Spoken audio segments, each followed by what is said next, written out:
Hey up, welcome back.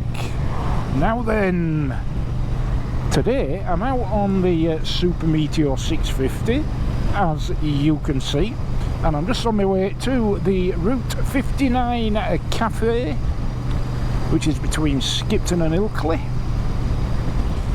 and I'm just going to meet one of my subscribers there, Andy, who has a Triumph T100, Bonneville T100, in that there lovely blue and burnt orange colour scheme. I'm assuming that's what he's going to be on. Any road up, I have just fitted to this here bike the Tech Bike Part bar raisers, and let me tell you, they made a significant difference for the better to the riding position for me. Now I'm fairly tall, I'm 6'1", and there are just a bit too much of a stretch and a dip on the old arms on the OEM stock bar raise height. So these here bar raise, I think, are giving me another inch and a half. Yeah, about another inch and a half, I'd say, in old money. But what a difference! A bit further up and a bit further forward.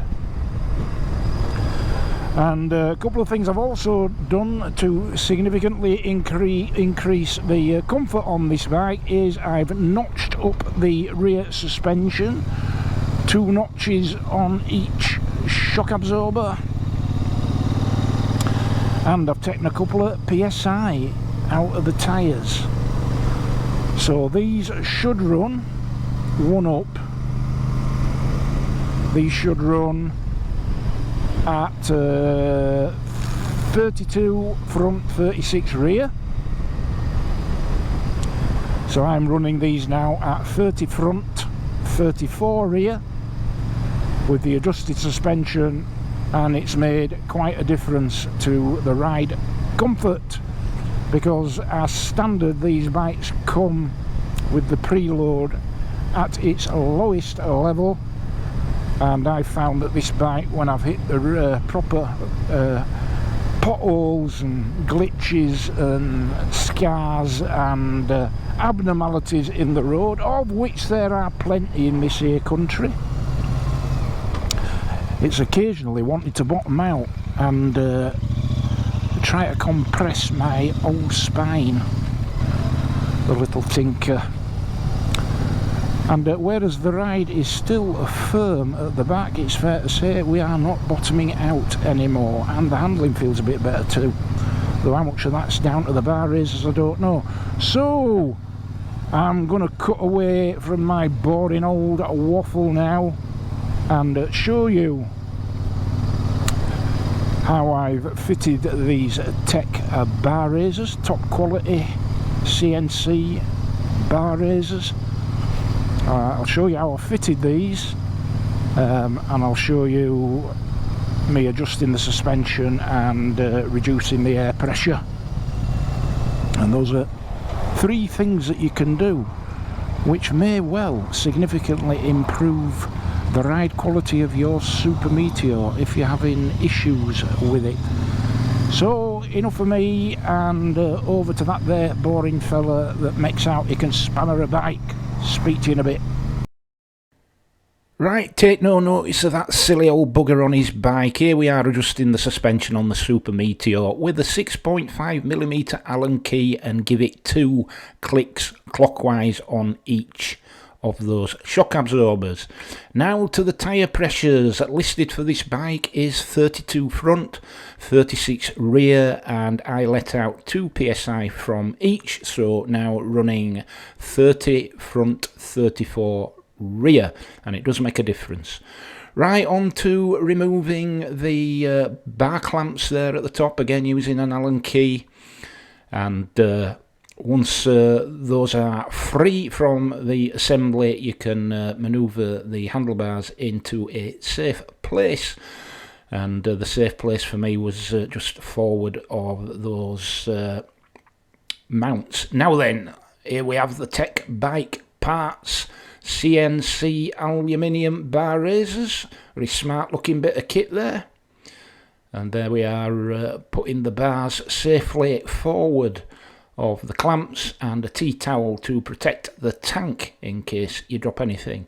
And now the razors, which have little locating pins on the bottom which fit into the little recesses on the top of the clamps there that you can probably just about see, so get them in place. And then if you're working single-handed like me, it takes a bit of finagling. Note there, I've removed the rubber cable ties from the handlebar just to give me a little bit more play, and eventually with a bit of persuasion and after a few swear words you can get those bars in place and position them. So now then, a matter of refixing those top clamps, this time using the longer bolts which come with the bar riser kit, and just nip those up until the handlebar is actually gripped sufficiently to enable you then to climb aboard the bike, check the exact position, and then give them a final and full tightening in place. Important once you've done that to check full lock left to right, make sure nothing snags, and there we are, Tech Bike Part bar risers, cracking bit of kit. Right, so we're back from that boring old sod doing that bit of spannering on this here bike, and back with this boring old sod on the road. And I'm just out for a ride with one of my subscribers, Andy, who's behind me on his Triumph T100, and at Route 59 before we set off. I had a very nice chat, a convivial conversation with another subscriber, Martin. Absolute pleasure to meet you, sir. Glad you're enjoying the channel.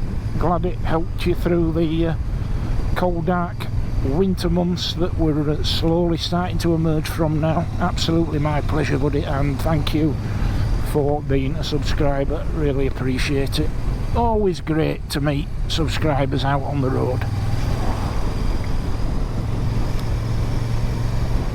Yeah, so once again out and about in the middle of February, but today blue sky and a bit of late winter sun. So yeah, any road up. So hope that was of some interest to you, the fitting of these Tech Bike Parts bar risers. Link in the description below. Fantastic bit of kit, very well made, lovely finish on them, and also the reduction of 2 psi for the tyres, and the increase of 2 notches of preload has made a significant difference.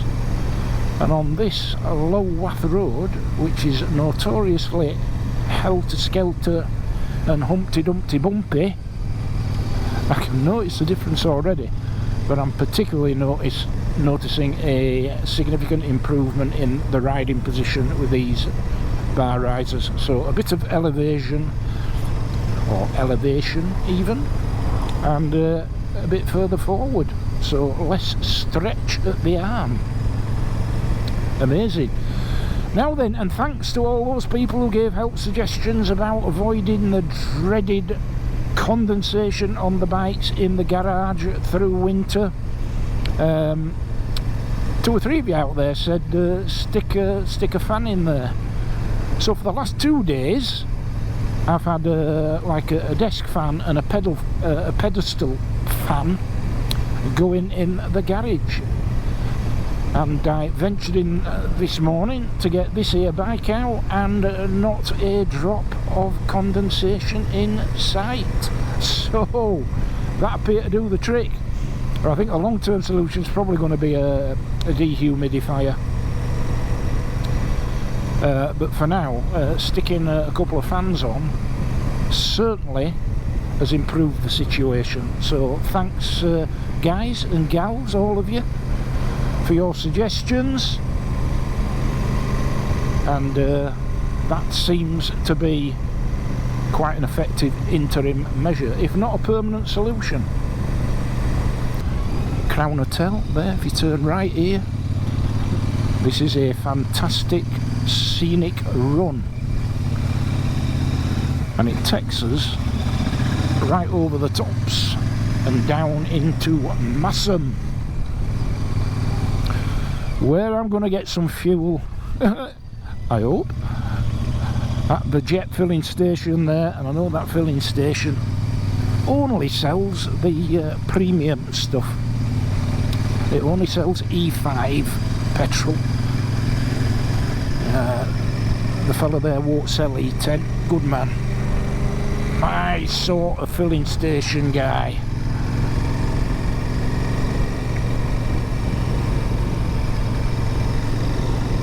Look at this area. Where would you rather be on a sunny Sunday?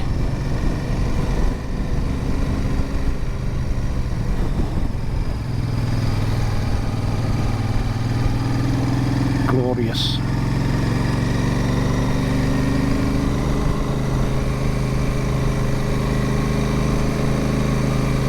And this takes us down to Leighton Reservoir, which we're just starting to get glimpses of up here.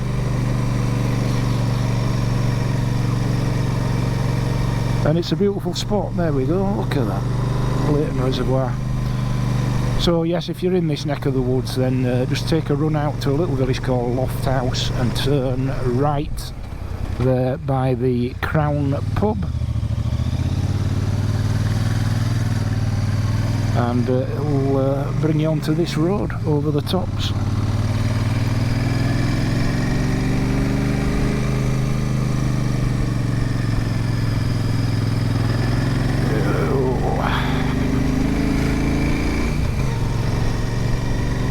Look at that, as Brucey would say.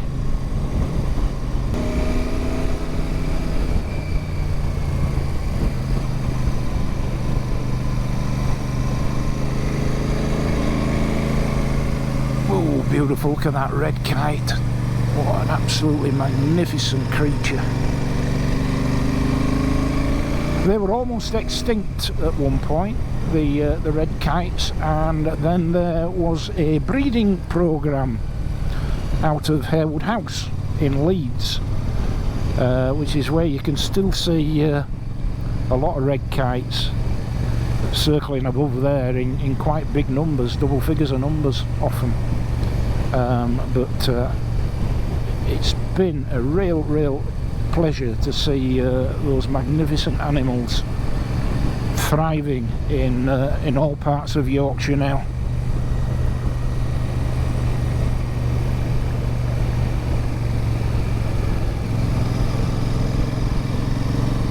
Look at this here view.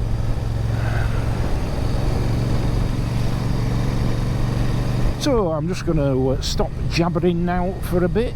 There's Leighton Reservoir coming up, and let you drink in this beautiful scenery. Probably the best riding day of 2024 so far.